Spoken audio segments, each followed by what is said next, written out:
حضرت عتبہ بن غلام رحمۃ اللہ تعالی علیہ، آپ کا شمار اہل باطن اور اہل کمال میں ہوتا ہے، اور آپ حضرت حسن بصری رضی اللہ تعالیٰ عنہ کے تلامذہ میں سے تھے۔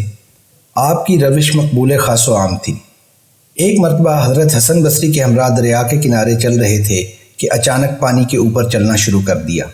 یہ دیکھ کر حضرت حسن حیرت زدہ رہ گئے اور ان سے سوال کیا کہ آپ کو یہ مرتبہ کیسے حاصل ہوا؟ فرمایا کہ آپ تو صرف وہ کرتے ہیں جس کا حکم دیا جاتا ہے، لیکن میں وہ امور انجام دیتا ہوں جو اللہ تعالیٰ کا منشا ہوتا ہے۔ اس کا مطلب یہ تھا کہ آپ بحر تسلیم و رضا میں غرق رہتے تھے۔ آپ اس طرح تائب ہوئے کہ کسی حسین عورت پر فریفتہ ہوئے اور اس سے کسی نہ کسی طرح اپنے عشق کا اظہار بھی کرا دیا۔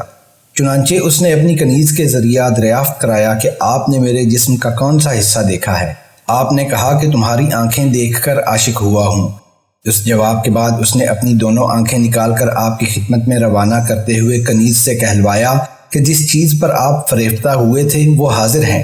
یہ دیکھ کر آپ کے اوپر ایک عجیب حالت طاری ہو گئی اور حضرت حسن بصری کی خدمت میں حاضر ہو گئے اور تائب ہوئے اور فیوض باطنی سے بہرہ ہو کر مشغول عبادت رہے۔ خود اپنے ہاتھ سے جو کی کاشت کرتے اور خود ہی اپنے ہاتھ سے آٹا پیس کر پانی میں تر کر کے دھوپ میں خشک کر لیا کرتے اور پورے ہفتہ ایک ایک ٹکیا کھا کر عبادت میں مشغول رہتے، اور فرمایا کرتے کہ روزانہ رفع حاجت کے لیے جانے سے کرامن کاتبین کے سامنے شرم آتی ہے۔ لوگوں نے ایک مرتبہ موسم سرما میں صرف ایک کرتے میں دیکھا، اور اس کے باوجود آپ کا جسم پسینہ سے شرابور تھا، اور جب اس کی وجہ دریافت کی تو فرمایا کہ مدت گزری کہ میرے یہاں کچھ مہمان آئے اور انہوں نے بلا اجازت میرے ہمسایہ کی دیوار میں تھوڑی سی مٹی لے لی۔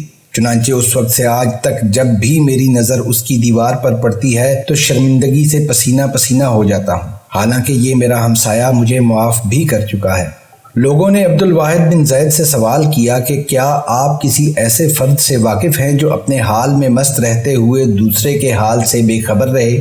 فرمایا کہ ہاں، تھوڑی دیر انتظار کرو، وہ ابھی آتا ہے۔ چنانچہ سامنے سے حضرت عتبہ تشریف لے آئے، اور لوگوں نے جب ان سے سوال کیا کہ راہ میں کس کس سے آپ کی ملاقات ہوئی تو جواب دیا کہ مجھ کو تو کوئی نہیں ملا، حالانکہ آپ بازار کی جانب سے تشریف لا رہے تھے۔ آپ نہ کبھی عمدہ کھانا کھاتے اور نہ کبھی اچھا لباس پہنتے۔ ایک مرتبہ آپ کی والدہ نے فرمایا کہ اے عتبہ، اپنی حالت پر رحم کر۔ آپ نے عرض کیا کہ میری خواہش تو یہ ہے کہ روز محشر مجھ پر رحم کیا جائے اور جو ہمیشہ کے لیے سود مند ہو۔ دنیا تو چند روزہ ہے، اگر یہاں کی تکالیف سے قیامت کی تکالیف کا ازالہ ہو جائے تو بڑی خوش بختی ہے۔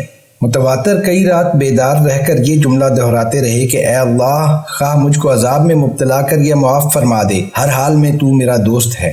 ایک مرتبہ خواب میں ایک حور کو یہ کہتے دیکھا کہ اے عتبہ، میں تم پر فریفتہ ہو گئی ہوں، اور میری خواہش ہے کہ تم کبھی ایسا کام نہ کرنا جو ہماری جدائی کی شکل میں نمودار ہو۔ فرمایا کہ میں تو دنیا کو طلاق دے چکا اور تجھ سے وصال کے وقت کبھی دنیا کی طرف نظر اٹھا کر بھی نہ دیکھوں گا۔ ایک مرتبہ کسی نے عرض کیا کہ مجھ سے بہت سے لوگ آپ کا حال دریافت کرتے ہیں، اگر اپنی کوئی کرامت دکھا دیں تو بہتر ہے۔ آپ نے پوچھا کہ بتا کیا طلب کرتا ہے؟ اس نے عرض کیا کہ تازہ کھجور کی خواہش ہے، حالانکہ وہ کھجور کی فصل نہیں تھی۔ آپ نے فرمایا یہ لے، اور ایک تازہ کھجور سے بھری ہوئی تھیلی اس کو دے دی۔ ایک دن حضرت سماک اور حضرت ذوالنورین حضرت رابعہ بصری کے یہاں تشریف فرما تھے کہ حضرت عتبہ نیا لباس زیب تن کیے اکڑتے ہوئے پہنچے تو حضرت سماک نے پوچھا کہ یہ آج کیسی چال چل رہے ہو؟ فرمایا کہ میرا نام غلام جبار ہے، اسی لیے اکڑ کر چل رہا ہوں۔ اور یہ کہتے ہی غش کھا کر زمین پر گر پڑے، اور جب لوگوں نے پاس جا کر دیکھا تو آپ مردہ تھے۔ اس کے بعد کسی نے آپ کو خواب میں دیکھا کہ نصف چہرہ سیاہ پڑ چکا ہے۔ آپ سے جب اس کا سبب دریافت کیا تو فرمایا کہ ایک مرتبہ دور طالب علمی میں بڑے داڑھی مونچھوں والے ایک خوبصورت لڑکے کو غور سے دیکھا تھا۔ چنانچہ جب مرنے کے بعد مجھے جنت کی جانب لے جایا جا رہا تھا تو جہنم پر سے گزرتے ہوئے ایک سانپ نے میرے رخسار پر کاٹتے ہوئے کہا کہ بس ایک نظر دیکھنے کی یہ سزا ہے، اگر کبھی تو اس لڑکے کو زیادہ توجہ سے دیکھتا تو میں بھی تجھے بہت زیادہ اذیت پہنچاتا۔